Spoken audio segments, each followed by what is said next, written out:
آج کی اس ویڈیو میں ارطغرل غازی کے خاندان میں پیدا ہونے والے 5ویں سلطان سلطان محمد اول کے بارے میں بتایا گیا ہے۔ پچھلے ایپیسوڈ میں آپ سب نے دیکھا کہ کیسے سلطان محمد اول کے باپ سلطان بایزید کے 20 لاکھ فوج کو تیمور نے شکست دی اور سلطان بایزید کو گرفتار کر لیا تھا، اور ان کا ایک بیٹا جن کا نام مصطفیٰ تھا اسی جنگ میں شہید ہو گئے تھے۔ یہ اب تک کے دولت عثمانیہ کی سب سے بڑی شکست تھی جو کچھ غلطیوں کی وجہ سے ہار گئے، اور جس نے ہرایا یعنی کہ تیمور بادشاہ یہ جنگ کے معاملے میں بڑا ہی خطرناک اور ظالم حکمران تھا۔ یہ صرف باقی ملکوں کو نہیں بلکہ ہندوستان کے بھی کئی شہروں کو اس نے تباہ کیا ہے۔ خراسان، سستان، افغانستان، فارس، آذربائیجان، ان سب ملکوں کو فتح کرنے کے بعد چائنا کی طرف بڑھنے کو سوچا، لیکن اس سے پہلے اپنے وزیر سے پوچھا کہ کون سے دیش میں زیادہ مال ملے گا۔ وزیر نے کہا کہ بھارت بہت امیر دیش ہے۔ اس وقت بھارت کو سونے کی چڑیا کے نام سے جانا جاتا تھا۔ تیمور بادشاہ اپنے سپاہیوں کو لے کر 1398 میں ہندوستان کے قریب پہنچا اور ملتان جیتا۔ اس کے بعد بھٹنیر، پانی پت ہوتے ہوئے دلی پہنچا اور راستے میں جتنے بھی کھیت ملے سارے فصلوں کو جلا دیا۔ دلی میں 15 دن تک ٹھہرا اور سارے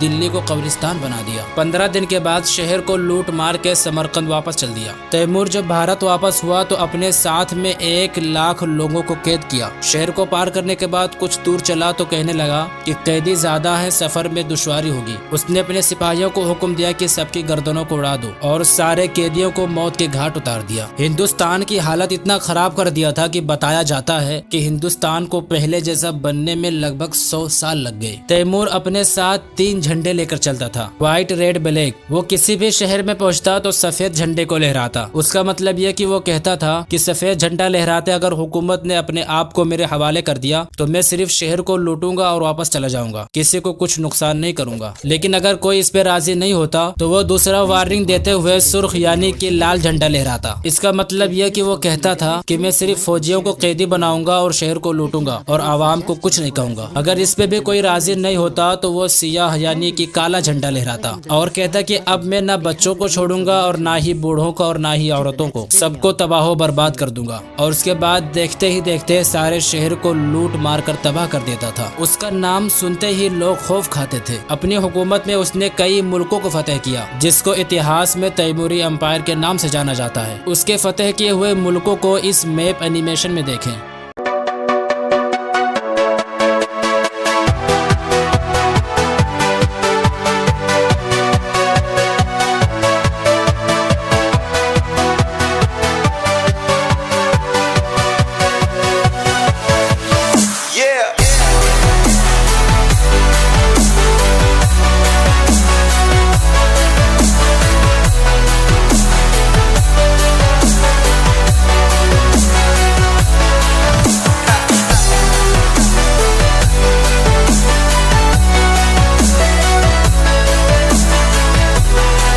اس سے آپ کو اندازہ لگ ہی گیا ہوگا کہ تیمور کوئی عام انسان نہیں تھا۔ سن 1402 میں جب تیمور نے دولت عثمانیہ کو شکست دی تو اس ہار کے بعد عثمانی حکومت بہت کمزور ہو گئی تھی، لیکن بتایا جاتا ہے کہ جب خدا کسی کو نوازتا ہے تو اسے برے وقت سے گزارتا ہے اور اس کا امتحان لیتا ہے، اور کامیاب ہونے کے بعد اس کے لیے فائدہ مند ثابت ہوتا ہے۔ عثمانی سلطنت کا بھی کچھ ایسا ہی ہوا۔ ایک وقت آتا ہے کہ جب عثمانی سلطنت پہلے سے بھی زیادہ طاقتور اور مضبوط ہو جاتی ہے۔ سلطان بایزید کی گرفتاری کی وجہ سے عثمانی تخت کے لیے ہر کوئی لڑ رہا تھا، بھائی بھائی کے خلاف ہو گئے، اور سلطان بایزید کے دشمنوں کی نظر عثمانی سلطنت پر جمی تھی، لیکن سلطان محمد اول نے ان سب کے ارادے پر پانی پھیر دیا۔ سلطان بایزید کے موت کے بعد ان کا بیٹا سلطان محمد اول تخت نشین ہوا۔ اللہ انہیں کمال شجاعت و بہادری سے نوازا تھا۔ کشتی میں انہیں مہارت حاصل تھی۔ ان کے بازوؤں میں اتنی طاقت تھی کہ تیر کی کئی کمانوں کو ایک ساتھ کھینچ لیا کرتے تھے، اور اپنی حکومت میں انہوں نے 24 جنگیں لڑی اور 40 زخم کھائے۔ اپنے دور اندیشی اور عقل مندی کی وجہ سے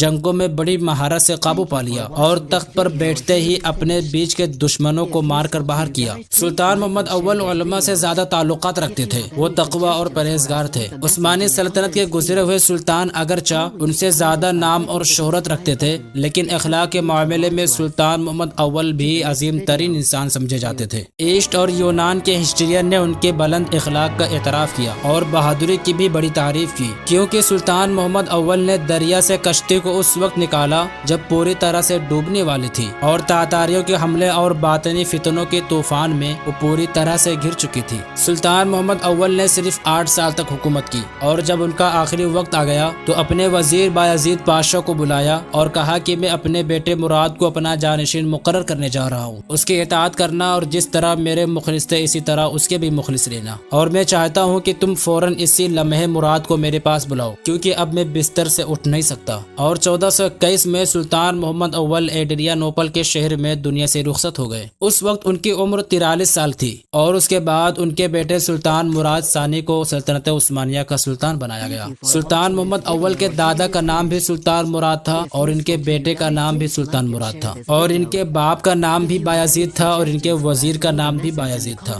آنے والے ایپیسوڈ میں سلطان محمد اول کے بیٹے سلطان مراد ثانی کے بارے میں بتایا جائے گا۔ ملتے ہیں اگلے ویڈیو میں، جب تک کے لیے خدا حافظ، فی امان اللہ۔